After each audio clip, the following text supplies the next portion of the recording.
Vigilante had to be probably the most entertaining episode of Arrow this season for me for many reasons. For one, the flashbacks with Kovar were awesome. Kovar's becoming a great flashback villain. We figured out he does have a deal with the Bratva in this episode, and I mean, the flashbacks are entertaining this year, they're relevant, and they connect to the present in a meaningful way. So I hope they continue to, and they continue to be compelling.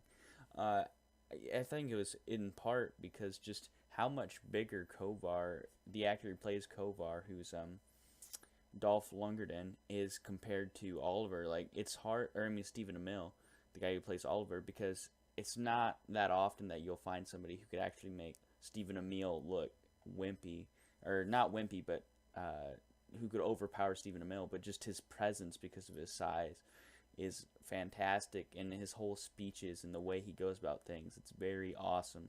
And he's definitely the best flashback villain we've had since Slade Wilson in season 2. So the flashbacks were phenomenal this episode.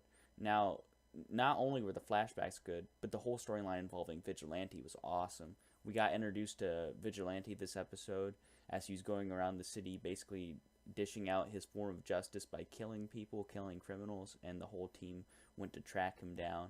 And that was insane to see too, and the fight scenes and the choreography and everything involving that was very entertaining. And then there's the B plot sort of Oliver going on a date with Susan Williams, and I thought it was going to be pretty cringeworthy, but it was actually great because it tied into the whole story. She gave him advice on what to do with Vigilante, and it was actually very awesome.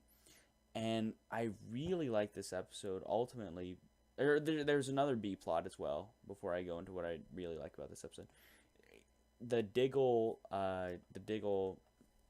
Wild Dog Renee Ramirez plotline was great because we get Ramirez basically throws a party with Diggle's kid for him since he couldn't go to the party. So we get this cool buddying up between Diggle and Wild Dog, and it's been cool to see, and I hope they continue that throughout the season.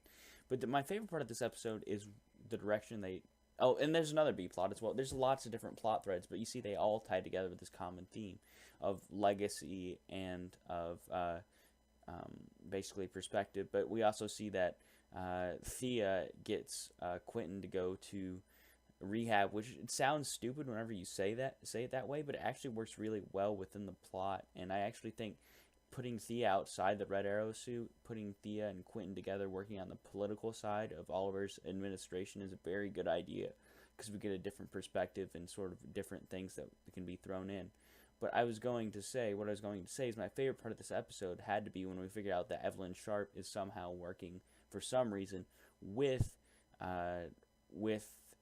Prometheus. I thought that was very awesome because I didn't expect that at all. It was a plot twist. I understood that she didn't like Oliver in the past, but I don't know why she's working with him or anything, but it's very intriguing. I haven't been surprised by Arrow in a long time. So again, Vigilante had to be one of the best episodes of Arrow, on hands down along the board, because they managed all these different subplots so well, and they combined together under certain themes so well that it was just super entertaining and super fun to watch. And by the time it was over, I wanted to watch another episode of Arrow, which is a feeling I haven't felt in a long time.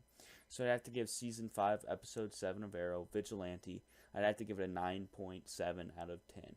A 9.7. Yes, that's the highest score I've given an Arrow episode this season, but it was just phenomenal. I hope you've enjoyed this review. Remember to like and subscribe for more Arrow reviews and content. This has been Jonesy from Jonester TV, signing off.